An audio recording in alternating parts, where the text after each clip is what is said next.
Let me just say this, almost every day was a highlight. It was just fantastic. I would do it again and again and again.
History activity was fantastic.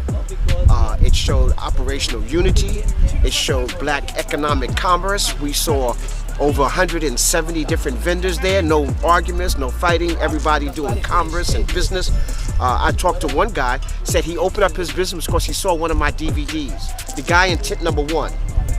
He got fired 6 months ago and decided, I said, you need to be captain of your ship. He decided to go into his own business. His business was slamming. And what that shows you is how many other great Africans can open up their own business, but they're scared to get off the plantation. He just happened to get booted off the plantation. We met people from all around Europe and from America who came to the event. So it shows that people are waking up all around the world and that Africans are taking their place. It was just fantastic. I would do it again and again and again. I think it should be done annually because there's a momentum, there's a wave going. When we talked to some people yesterday, when we were having dinner, and people was like, oh no, I'm gonna make it next year. I'm gonna make it next year, you know, because it's important. People need to see that they are the ones they've been waiting for. They can be successful. And Andrew did a fantastic job. It should be continuous because even if he just can pass that buck on after 4 or 5 years, the foundation would have been, he would have gotten all the tweaks out, all the crinks, all the nicks and crannies, so that it is a fine-tuned machine. And that fine-tuned machine, just like we built the pyramids and then went on the road, then that can go on the road. Because that needs to be done in France, that needs to be done in Germany, that needs to be done throughout Europe as well as South America, and Brazil needs something like that. I developed some kind of a relationship with Andrew. We met in Ghana and they interviewed me. And then we began to build. We talked and communicated from there. And he thought it was a good idea to bring my energy to his event. And I agreed also. I have a big fan base here in England. So I wanted to support him. He was supporting me. He came to New York. I set up a venue for them to sell their books and everything at no charge, no nothing, because that's operational unity.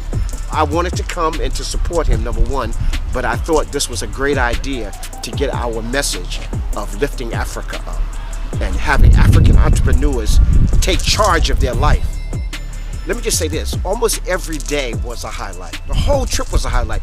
The first day, we came in Thursday. Friday we went to Leeds. Is it Leeds? Yeah. And that was just fantastic. The audience really was ready for us. They were standing there, they couldn't wait.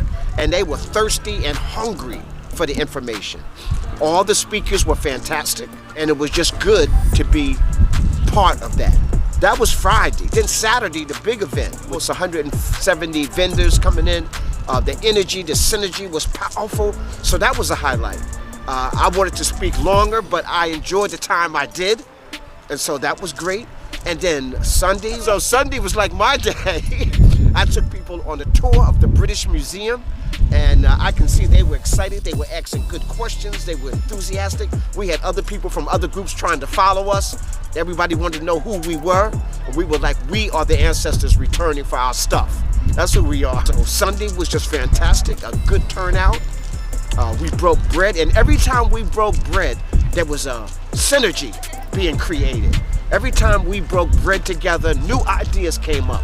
We exchanged ideas, and it was really operational unity and Pan-Africanism at its height. Monday, we went to Parliament. That was excellent. Again, Pan-Africanism was in effect, and we all shared ideas and concepts for this to continue and move on a higher level. And we all talked about supporting Africa, trying to make Africa great again. That has to happen, because only we in the diaspora can come back and say Africa is great. It's just an illusion that we are disorganized. It's an illusion that we don't get along. And that illusion has been turned into a reality because the media has put it out there. But we kind of dispel that. Beautiful today going to Stonehenge. I went to the Petrie Museum on Monday. That was highlighted, a nice little small museum. But Petrie was an Egyptologist, and it showed all the stuff that they robbed from Egypt, some stuff he bought from other robbers, but it was good to see the information so we can learn from their theft. Just the whole trip has been high.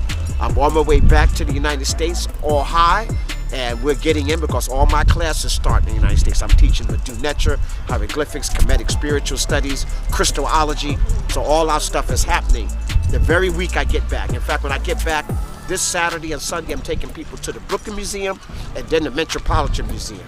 So after coming here, that's going to be a real nice, I can make contrary comparisons. Hopefully I'll be coming back in April, and what we want to do is talk about ancient Kemet, talk about how we have to take control of our educational system, but I want to teach Mfundishi and Christology along with operational unity. I got a powerful slide presentation, so I want to do that in several cities here, so we can galvanize some unity, get this show on the road. So I'm looking forward to coming back in the spring when it's a little warmer. So when I come back in the spring, we'll be here for at least 2 weekends, and I'll be able to do consultations during the week. During the consultation, we do numerology. So I talk about what are the numbers that are vibrating on you, the day you were born, the year you were born, what does your name mean, your family name, what kind of numerology did that happen? Nothing is by accident, everything is by design. So that's the first part of it. The second part is astronomy and astrology. Astrology, what are the planets? We do your 7 heavenly bodies. And I talk about what each planet contribute to who you are.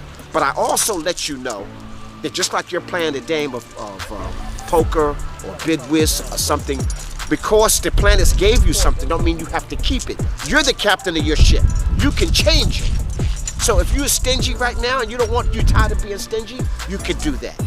You can change your life. If you've been in a dead-end job, you have the power to change that. So that's what I do. And then after I do the astrology part, then we talk about past life progressions, where you were in another life, because sometimes we are issued karma that we didn't create here.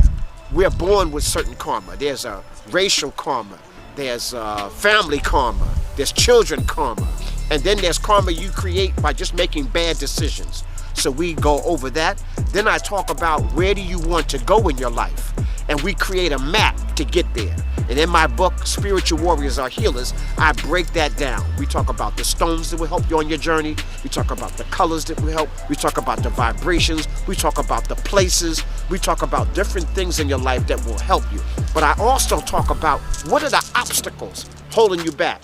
See, most people just talk about the peaches and cream, the smooth road. No, what are the obstacles holding you back, and what are the obstacles still waiting to hold you back? So if you already know what they are, you know how to circumnavigate them. You know, so that's the cool. So we create a map to get to where you want to go. So that's what I do in that spiritual reading. And usually it's a 5-year plan.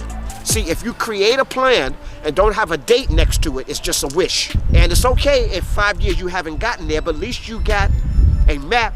So it's your life, so you might need 2 more years. You underestimated. Or you might slightly change because you got new information. So in my book, Spiritual Warriors Are Healers, I break down in chapter 14, I break down the stages that we go through in our life and how to get to where you want to go so that you can minimize the karma that you leave behind.